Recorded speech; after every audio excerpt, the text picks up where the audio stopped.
The latest developments in the investigation into the Capitol insurrection on January 6th are further illustrating the entitlement felt by rioters and terrorists and new links between some of the worst violence that day and former President Donald Trump. An FBI spokesperson tells NBC News a then State Department aide appointed by Trump was arrested yesterday in connection to the riots. Court documents allege he's seen on video resisting and violently assaulting police officers. Also yesterday, the man who allegedly broke into Speaker Pelosi's office and put his feet on her desk had an outburst in federal court over his continued detainment for his role in a riot aimed at overthrowing the government. According to court documents, Barnett said, quote, "I've been here a long time. I've been here a month, and they're going to set it for another month, and everybody else is getting out. And I don't agree with this date. It's not fair." Apparently, doing a Rick James on Nancy Pelosi's desk is going to get you in trouble. Joining us now, Brittany Packnett-Cunningham, host of the Undistracted podcast and MSNBC contributor, and David Jolly is back. David Jolly, I got to start with this. This is a quote. I've got to read this in entirety from the QAnon shaman. "My actions were not an attack on this country. That is incorrect. That is inaccurate entirely," Jacob Chansley said, describing his actions on January 6th. Chansley said, "Well, I sang a song, and that's a part of shamanism. It's about creating positive vibrations in a sacred chamber. I also stopped people from stealing and vandalizing that sacred space in the Senate, okay? I actually stopped somebody from stealing muffins out of the break room." Now, David, I know about the Alamo, the Battle of Adwa in Ethiopia, Thermopylae with 300. I don't know the battle of protecting muffins from the break room. But when you hear these kinds of excuses from people, does it give us any insight as to, I mean, does this mean that these people are more dangerous because they're this ridiculous and privileged, or less dangerous because they're this incompetent? Yeah, Jason, couple things. First, props to you for the Rick James invocation. Second, those muffins are always a day old and a little stale. Nobody was rushing to grab them, I promise you.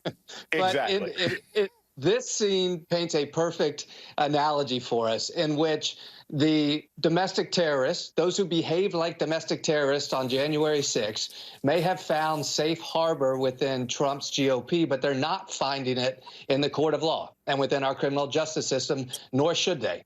And I think what we are seeing, you know, it's funny to laugh at the defense of some of these defendants, but let's look at what's actually happening.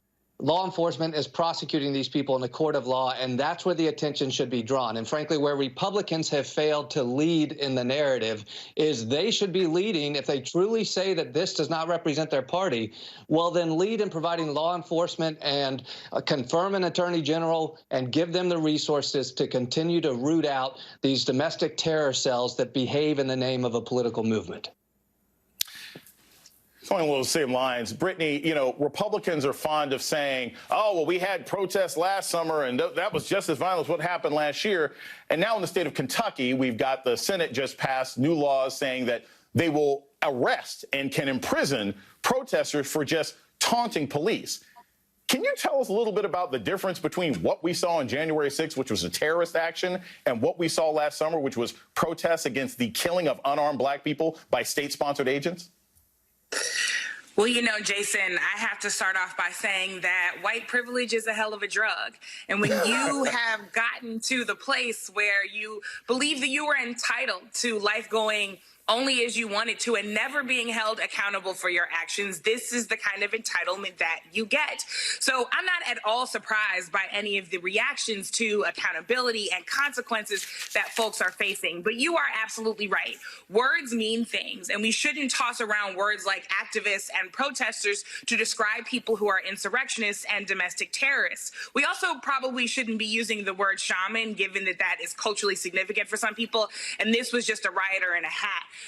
But to your question, Jason, there is real worry from communities of protesters and activists, racial justice advocates across the country who want to make sure that new laws like the ones that you describe, attempts to create new domestic terrorism laws, and attempts to silence protest do not continue to proliferate, because all that will happen is that consequences will be redirected and misdirected mostly at Black, brown, and indigenous protesters. We know that what we we were doing this summer was largely nonviolent, and it was not at all what happened on January the 6th. The comparison, frankly, is offensive, and while it continues to be made, we are continuing to make sure that our communities are secure and are not continuing to be surveilled and harassed by law enforcement. I know what you did last summer, and it wasn't an insurrection. And that's, I think, a distinction that needs to be understood when we're having these kinds of discussions. Speaking of which, so we have a report now, Frederico Klein, who is someone who was actually a part of the Trump administration, who has now been connected to the insurrection. Now, prior to now, we've seen Josh Hawley's, we've seen Ted Cruz, we've seen individuals, but this is the first time that we've seen someone that was directly appointed by Donald Trump who was involved in this insurrection. I ask you, David Jolly, do you think this is just the first thread that we're pulling out of a wool sweater right now, or do you think that he might just be a lone bad apple and that we're not going to find out that this is a whole nest of Trump supporters behind this attack?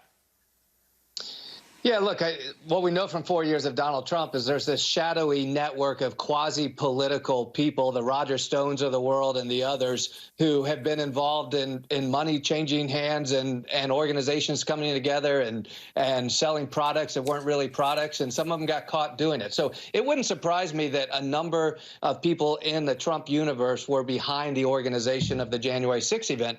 But I'd go one step further and this is a stain on the entire GOP, including elected officials, because I know we've said it time and time again, but the events that occurred on January 6th were not a surprise to anybody who was paying attention. And people warned the Trump administration and Republicans, you are enabling violence by continuing to support this man. And Republican senators, when you failed to convict him on the first impeachment, you are enabling him to begin to act again in this way. And Republican local leaders, when you look the other way and think all this is funny, when Republican and Trump supporters think it's funny to confront people and to engage in acts of violence, when you condone that, you create the events of January 6th. So, yes, I think there are people in Trump's universe who helped organize January 6th. But more importantly, I think the responsibility for January 6th starts with Mitch McConnell, Kevin McCarthy. Go down the list of Republican leaders and Republican electeds all the way to Mr. Trump's family as well. And very quickly, Brittany, along those same lines, we've seen at the local level local prosecutors attempt to sue Black Lives Matter protesters and organizers, blaming them for things that happened all over the city that they are not in any way connected to. Now we have Eric Swalwell filing a lawsuit against Giuliani and other Trump associates saying, hey, look, you guys should be held accountable for the violence that happened. Do you think this is a slippery slope, or do you think that what Eric Swalwell is doing right now is a good precedent to stop these kinds of violent incitements in the future? Well, I think that we should pay attention to who is being held accountable here, who's actually sitting in those courtrooms and in those holding cells. It is folks who swarmed the Capitol that day. It is low-level aides and staffers. It's not actually elected officials and people who have been sitting at the height of power who incited this violence. Now, should those folks who are being held accountable be held accountable? Absolutely. But they should be sitting right next to the folks who seem perfectly content to throw them away. And this is what we have to understand about the culture and system of white supremacy, that it has no problem disposing of anyone and anything that becomes inconvenient to its ability to persist. The GOP would much rather we argue over children's toys than focus on the blood that is actually on their hands. Couldn't have said it better myself. David Jolly, thank you so very much. Brittany Packnett-Cunningham is staying with us. While Democrats in Congress this week are trying to pass a relief bill to help Americans who are very much in need of aid, Republicans were focused on other issues. No, not the attack on our Capitol or getting aid to people who need it, but Dr. Seuss. That's right. After the estate of Dr. Seuss announced that they would stop publishing 6 of his books due to racist and insensitive imagery, Republicans used their words to attack the left and condemn cancel culture. Republicans like Congressman Kevin McCarthy feigned outrage on the House floor, while Senator Marco Rubio took to Twitter, and Congressman Jim Jordan demanded a hearing to address the, quote, dangerous trend of silencing and censoring certain political speech. Reminder, the decision to stop publishing 6 of Seuss' lesser-known books was a decision the estate made. No one was canceled at all, but that's not stopping the right from manufacturing a crisis while the rest of the country is dealing with several real ones. Joining our conversation is Kurt Bardella, former spokesman for the House Oversight Committee, and Brittany Packnett-Cunningham is back with us. Brittany, I want to start with you. When I think of cancel culture, when I think of people who have been canceled, it seems to primarily be conservatives doing that to people on the left. I think of Colin Kaepernick. I think of the United States versus Billie Holiday. Even when you hear Bill Maher, who really isn't a liberal, he's a libertarian, complaining about cancel culture, the last time he got canceled was 20 years ago because conservatives didn't like what he had to say.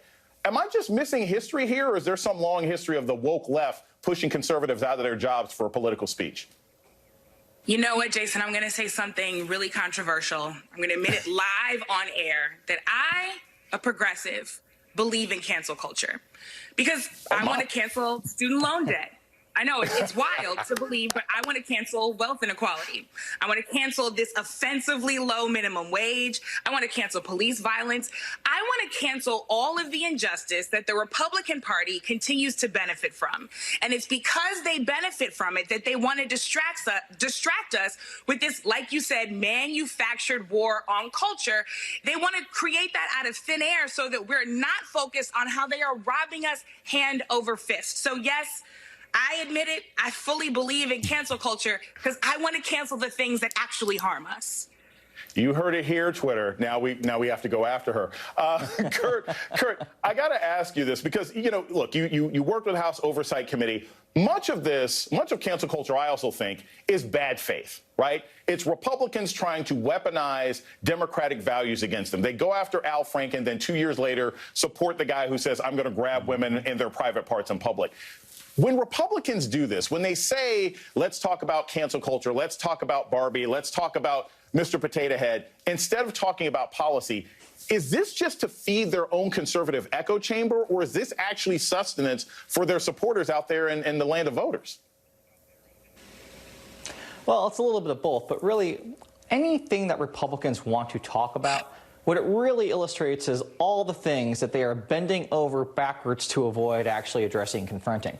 Whether it's the 500,000 plus dead Americans from COVID, whether it's the insurrection of January 6th that resulted in the murder of law enforcement, whether it's social injustice and unrest and police brutality against minorities in this country, whether it's hate crimes against people who look like me that is on the rise right now and becoming a national crisis.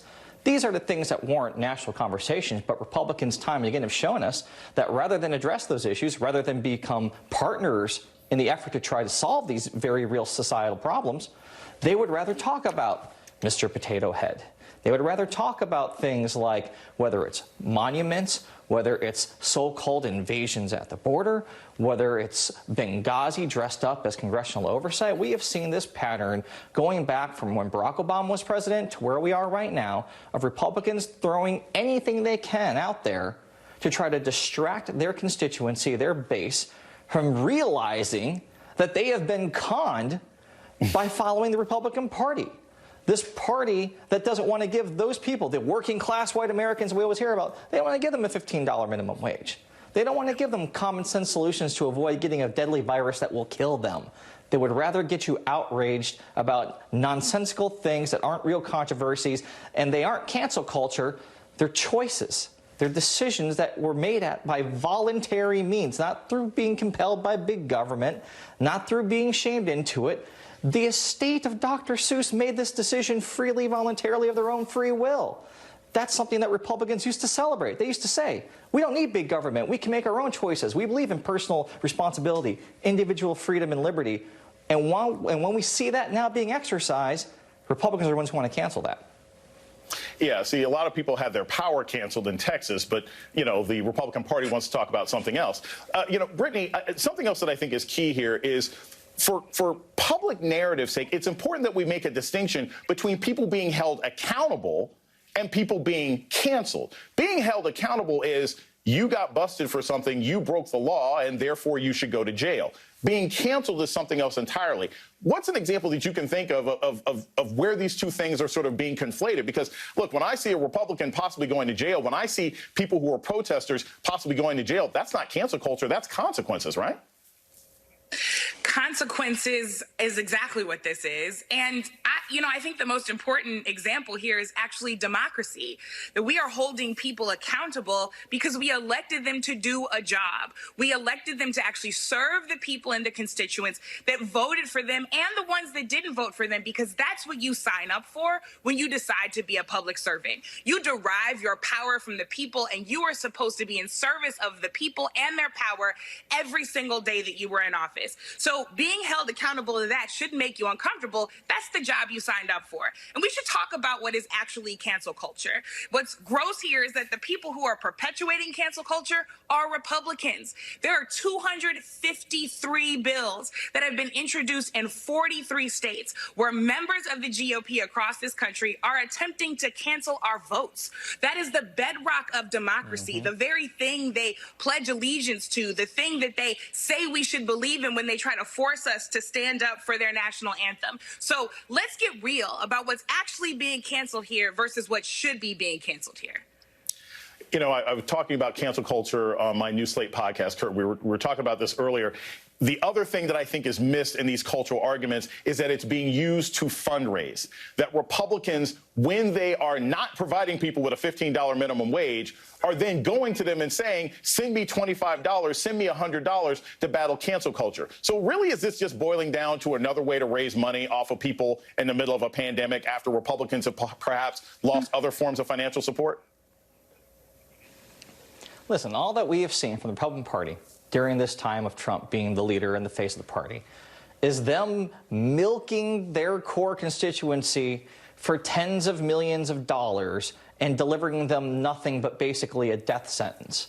And again, it is the ultimate con, that the very people that they pander to, this so-called working class, hard-working family values, white voters, these are the people that they could never get in to the Trump Hotel. They can never get in to all of these great luxurious properties that they hold all these confabs at.